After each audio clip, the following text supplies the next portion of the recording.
excited to be here today to talk to you about Shadow and Bone on Netflix. Woo! Oh my goodness. Oh my goodness. I'm so excited. Oh my god. I literally just finished watching this about 30 minutes ago and I'm still riding the high. Ooh. Okay. Focus, Steph. Shadow and Bone is based on the Grishaverse novels by Leigh Bardugo, aka these bad boys right here, and also these, my personal favorites, my babies, my loves, my crows. I love you. If you're not familiar with the books, that's okay. I'll explain it to you. Shadow and Bone takes place in a war-torn fantasy world, and we follow Alina Starkov, who is a young orphan and soldier who unleashes a hidden power that she never knew she had, where she can summon the sun. That's why I'm wearing this very sun-inspired outfit, because I love this show! Okay, I gotta save the fangirling for later. Right now we gotta get down to business. Where was I? Yes, so Alina discovers that she has this power and it could set her entire country free, and she could save them from the Shadowfold, which is this really big, terrifying wall of darkness filled with evil, scary monsters.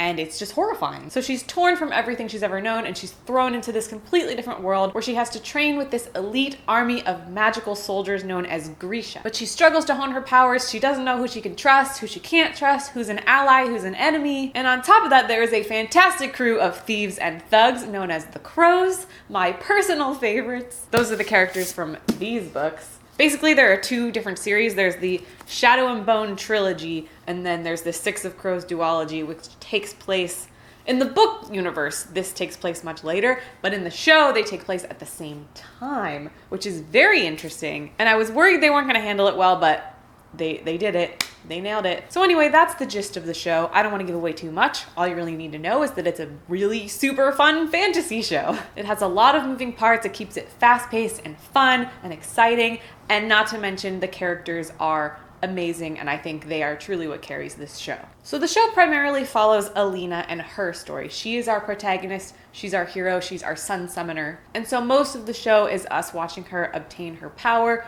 learn how to use them, learn about this whole new world of Grisha and all the nitty-gritty inner workings of that. And I really enjoyed seeing that. Like, seeing these powers and the way this magical system works in a live action setting was so cool, and I think it was so well done. I was very worried that it was going to be kind of cheesy. Their powers are sort of similar to like Avatar: The Last Airbender powers. There's one group of Grisha who are basically airbenders, and I was worried that it was going to look cheesy and like that they were gonna go down the route of like the live action Avatar, and I was like, ooh, but it worked. It worked so well. I think they do a great job of explaining this world quickly at the very beginning. So if you haven't read the books or you aren't familiar with this story, I don't think you're gonna have a hard time following. I think it does a great job of introducing you to everything. Obviously, it doesn't go into as much depth as the books. There's a lot of details that aren't explained. So I think they did a really good job of that. It's a very complicated, intense,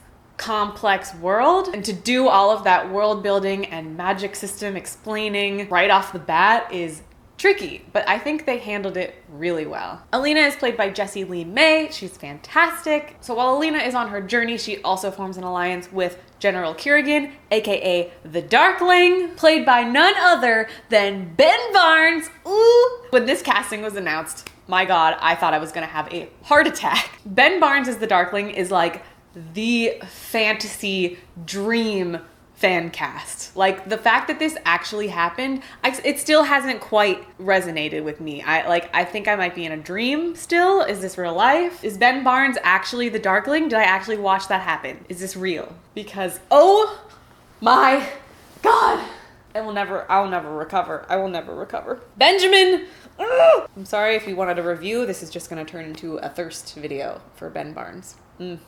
He is tasty. Thirst aside, we'll just shelve it. We'll put it over there. I do not think anyone else could have played the Darkling. Oh my god. I'm not going to spoil anything about who this character is because you just have to experience it. But the casting, not just him, pretty much everyone, the casting in this show is spectacular. Chef's kiss. Mwah. But yes, Ben Barnes in particular gave a phenomenal performance. I expected nothing less, but like, damn. While we're on the topic of casting, this is a nice segue into the other story that's happening in this show, which is The Six of Crows. The Crows essentially are a group of thugs and thieves who work together to perform heists and rob people.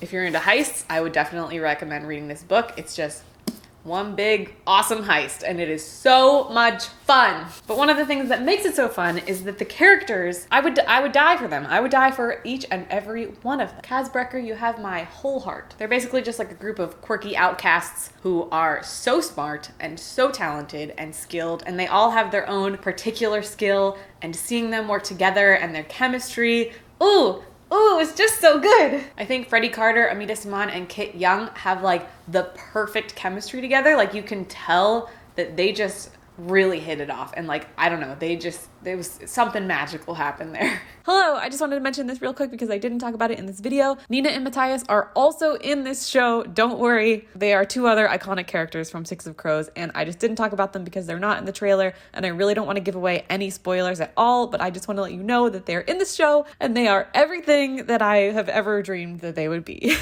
But that's all I'm going to say about that. Okay, back to the video. But I mean, you got Kazbrecker, who's like the boss of the Crows. He has a cane. He's a badass. He's like the mysterious mastermind behind it all. Then you have Inej, who is my queen. Oh my god, I love her. And Amita Simon, her performance, like she embodied Inej. Like she is Inej. There, no one else. That you can't touch her.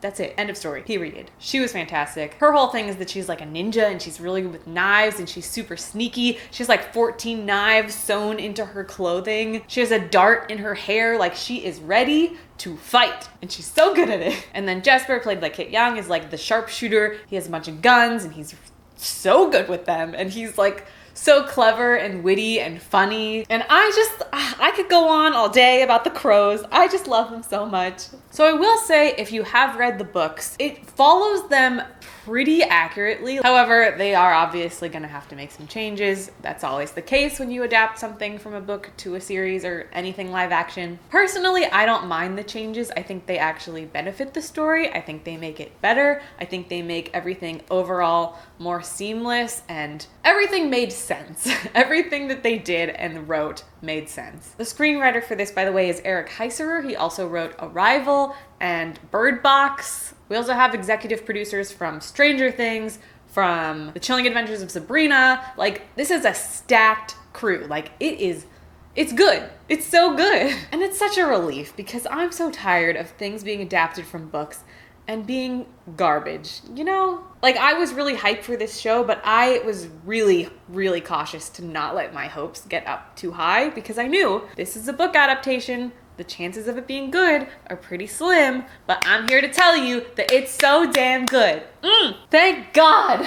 If they butchered this, I was gonna be so mad. Ooh. So while a lot of the fun with this show is the fact that the characters are just so complex, so charismatic, so much fun, aside from that, the plot by itself is really stellar. I think they did a phenomenal job of taking the story and developing it into a way that makes sense for the screen. And I think the writing is it's just so good. Like the way that they bounce back and forth between Alina and the Crows so seamlessly. There are some really beautiful and clever transitions that they use to make it feel very seamless and not jarring at all. Every single episode had me like on the edge of my seat. Like, even though I've read the books, like, I know what happens. I shouldn't be stressed out. I should be calm as a cucumber. Why is that a saying? Are cucumbers particularly calm? What about other vegetables? Can I be calm as a carrot? No, they do seem a little more chaotic. Anyways, I was so into it. Like the suspense of every episode. Like I watched this whole show like super fast. First of all, because I just couldn't stop watching. But second, because it just flew by. Like I don't really feel like I sat through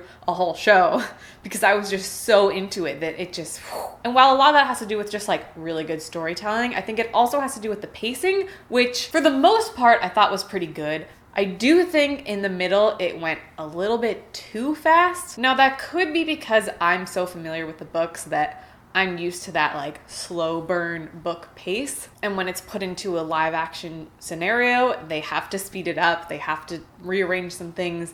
And I don't know. I just felt like it was a little bit too fast. Not like enough to really bother me. It could really just be me being so used to the book pacing. But it was something that I noticed. And so I am going to point it out. But at the same time, I also really loved the fast pacedness of the show because it just kept things moving. And it was just go, go, go. And it was so exciting and fun. And things were just happening one after the other. And it was a blast. So do with that what you will. One of the other things that made this show so entertaining and so engaging was the musical score. Oh my God, it's beautiful. Like there were so many moments where I was just like, damn, like I don't even know. It's so good.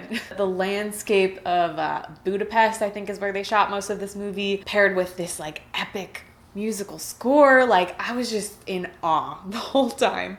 It's beautiful and amazing, and I'm in love with this show. I told myself I wasn't gonna fangirl.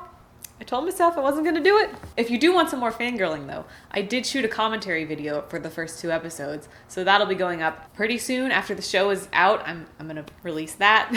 But yes, I clearly really enjoyed this show. I think it's one of the best fantasy series I have seen in a long time, actually. Like, I don't even remember the last good fantasy show I watched. Maybe Game of Thrones, but we all know how that ended. It's a very refreshing world, especially if you're not familiar with the books. It's so cool. It's so cool.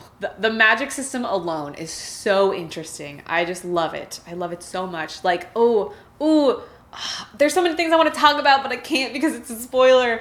I'm gonna have to make a spoiler review. That's what I'm gonna have to do. Oh my God, it's so good. I think I got chills, like physical, full body chills in every single episode. Probably multiple times in every single episode. I also got hit hard in the feels in most episodes. I think I audibly screamed several times. And I'm alone by myself, just sitting here watching a show, screaming at nothing because I cannot contain it. I cannot contain my excitement for how good this show is. And I've been dying because no one else has seen it. I need the world to see this so I can scream at the world instead of screaming at myself. If you want to scream with me, segue, I do have a Discord server for anyone who supports me on Patreon. There's a link to that in the description. But if you want to come join the Discord and we can talk about this show and fangirl or fanboy or fan neither, we can do that together. Shameless plug. But yes, I think that's about all I want to say, or all that I can say without giving away any spoilers. So if I had to give this show a rating, I'm going to try and contain my fangirlingness because I want to just be like 5 stars all around. Good job, everybody. I do have like the tiniest complaints. But no, I think like looking at it with a critical eye, cinematography was astounding.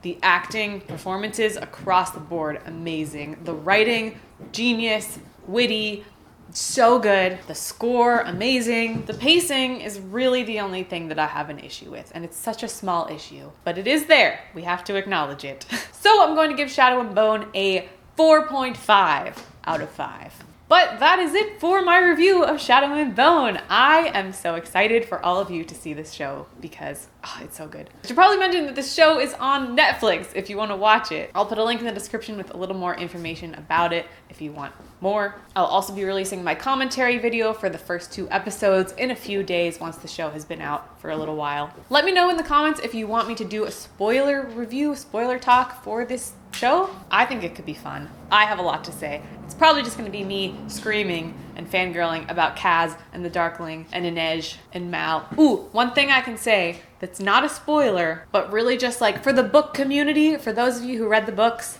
I'm just going to let you know, Mal is so good.